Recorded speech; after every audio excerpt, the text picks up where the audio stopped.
نحمده ونصلي ونسلم على رسوله الكريم وبأسانيدنا إلى الإمام الدارمي رحمه الله تعالى في مسند الدارمي قال باب ما أكرم النبي صلى الله عليه وسلم من حنين المنبر باب دې په بیان د هغه څه کې چې الله په عزت د نبی علیہ السلام کړه د منبر د جړانا چې ګوره د الله پیغمبر د الله په نس دومره معزز و چې نبی علیہ السلام د منبر جوړېدلو نه مخکې د کجوري ونې ته ودرېده او چې کله یې منبر جوړ کړ نبی علیہ السلام په هغه باندې کېناستنو د هغه کجوري ونې داسې جړا کوله لکه اوښه او هغه اوښه چې هغه بلار بی او یا لنگیگی نبی علیہ السلام ورغه لاس پی کې خو او دای ورتل کو خوخه دی کم زیانه چې راوړل ال تبدی بیت ویسو او کنه دا دی خوخه چې جنت کې ته یو ونش و هغه جنت ورکا نو وای باب ما اکرم النبی صلی الله علیه وسلم باب دی بیان دا هغه څه چې عزت بشوي د نبی علیہ السلام من حنین المنبر د جړا د منبرنا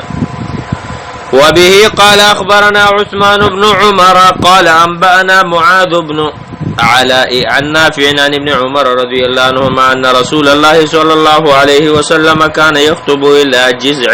نبي عليه السلام بخطبة ولا يتنيد كجريتا فلما اتخذ المنبر كرج منبر جوړ كحن الجزع جړا کولا اغا د کجوري ونه حتا تاو تر دې چې نبی عليه السلام وتراغه فمسونه مسکړه د کجوري په قلاره رسول الله صلی الله علیه وسلم معجزه چې ونه وته جوړي حدیث سندن صحیح دی امام بخاری مولا مناقب کې امر راوړی دی باب علامات النبوه کې امام ترمذی مولا هم راوړی دی وبه قال أخبرنا محمد بن حميد قال حدثنا تميم بن عبد المؤمن قال حدثنا صالح بن حيان قال حدثني ابن بريدة عن أبيه قال أغا فرمي كان النبي صلى الله عليه وسلم إذا خطب النبي عليه السلام بكر خطبك ولا فأقام وبدرد فأطال القيام دير بودرد فكان يشق عليه قيام النبي عليه السلام بني بودرد القران ووتي بجزء راول شو بجزء نخلة يو تانا د کجوري فهو پیر له اغل کند وکنستل شو قیمه الى جنبه نبی علیہ السلام بداغه طرف ته ولاړ وقائما للنبي صلی الله علیه وسلم داونه نبی علیہ السلام د پاره دغه ځکه نه لکړه تانا د کجوري قائما پالیکو د دې کې چې دا ودرون کیو نبی علیہ السلام ته وکان نبی صلی الله علیه وسلم اذا خطب نبی علیہ السلام چې بکره خطبه کوله فطال القيام علیه نوګد به کړه ودرېدل پاغه باندې استند الیه اونه تبه ځان ورتکه کفتک علیه پاغه به تکی والا وبصر به رجل وقت نبی علیہ السلام له سړی وقت چې نبی علیہ السلام ولاړ داسي کان ورد المدینه سړی مدینی تراغله فراو قائم نبی علیہ السلام ولد ولاړه الی جنب ذلک الجزء طرف دغه ونیتا فقال لمن يلي من الناس وی لغه چاته چې نږدې ودتا وی لو عالمو زه پوهېږم ان محمد کچر تزه پوهېدله په دې خبره چې دا محمد رسول الله يحمدني في شيء زما صفت کوي په یو شي کې يرفق به زبدل دبالي نرمي وکم لسنات له مجلسا زبدل جوړ کم د پاره د کې ناستلو دې يقوم عليه په دې باندې بودريږي فإن شاء کله د خوخي جلس نازدي ما شاء سمره خوخي وإن شاء کله د خوخي قام ودريږي څه خبره نشته فبلغ ذلك النبي صلى الله عليه وسلم دا خبر نبی علیہ السلام ته ورسېدل چې دې یو ترکان راغله دا خبره کوي فقال نبی علیہ السلام لیتونی بی ما ته راوړل فاتو بی نبی علیہ السلام ته راوسته فامروا نبی علیہ السلام ته حکم وکایسنا له هذه المراقي ثلاثه چې دل د درې پوړې جوړی کوي الاربع یا سلور هي الان في منبر المدینه چې دا پوړې وسم د مدینه په منبر کې شته وجد النبي صلى الله عليه وسلم في ذلك راحت النبي عليه السلام په دې کې راحت مند کړ چې او دا صحیح ده فلما فارق النبي صلى الله عليه وسلم الجزع نبی عليه السلام چې کړه د ونی نه جدا شو ونی ته بودرې ده کنه وعمد الى هذه او قصد وکدغه ته التي سنيات لو جوړه شوی و جزع الجزع نو چغې جوړې کړلې هغه تنې د کجوري فهن جړلې کما تهن ناقه لکه څنګه چې اوښه جاړي نه فارقه نبي صلی الله علیه وسلم کله چې د هغه نه نبي علیه السلام جدا شو فزعم ابن بريده دا ګمان کړی نبي د پلار نه چې نبي صلی الله علیه وسلم حين سمع حنين الجزع نبي علیه السلام چې کله واورېد اواز دغه تنې رجع الی واپس دی ونې ته دی کجوري ونې ته فوضع يده على اللاس پکې خود وقال ورته اختر غرکا ان اغرسک فی المکان الذي دا چې زتا وکرم په غزه کې كنت فی چې تپای کې فتكون كما كنت تبای لك څنګه چې مخ کې وي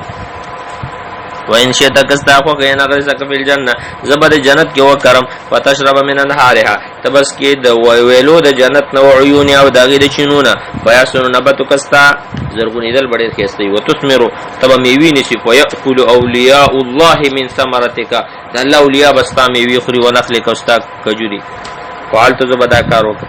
وزعموا یغدا گمانو کنو سمع من النبي صلی الله علیه وسلم چې هغه د نبی علیہ السلام نو اورید او هو یقول نبی علیہ السلام ویلاغتا نعم او فعلت مرتين ما دو کرت دا کار وکړه فسال النبي صلی الله علیه وسلم وقال ويغول اختار ان اغرسه في الجنه دې کجوري ونه دا فخر کړ چې بزره په جنت کې وکړل شي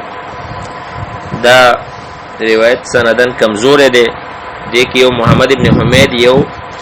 ابن حمید مشهور ضعیف راوی دی او دویم صالح ابن حیان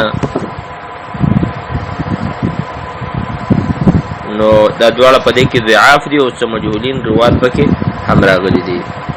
اصل کې دا قصه د سينو چې مدینه ته سړی راغی نبی رسول الله یې ولیدو اصل قصه د سیوا د یو زنانه و حدیث د صحیح بخاری کې راځي داغي غلام و نجار دا دروازې او شی نه به جوړول نبی رسول الله هغه زنانه ته دا ویلې چې غلام ته حکم وکا هغه ته دا ویل اول دا راځي زنانه او ته موږ بل سي دا برابر کو نبی رسول الله تعالی غلام ته حکم وکړي چې شی منبر موږ ته برابر کی نبی وته هغه جوړ وبه قال اخبرنا محمد بن كثير عن سليمان بن كثير عن الزهري عن سعيد بن المسيب عن جابر بن عبد الله الانصاري رضي الله عنه قال كان رسول الله صلى الله عليه وسلم يقوم الى جذع نبی رسول الله بود له د کجوري تنه قبل يجعل المنبر مخر جوړ د منبر نه فلما جوړ المنبر کله چې منبر جوړ شهن ذلك الجزع نو جړه شروع کړه دغه ونه تنه د کجوري تا سمعنا انینو منګه جړه واورید فوزا رسول الله صلی الله علیه وسلم يدو علی نبی رسول الله په لاس کې خود فسکنه پکلار دا روایت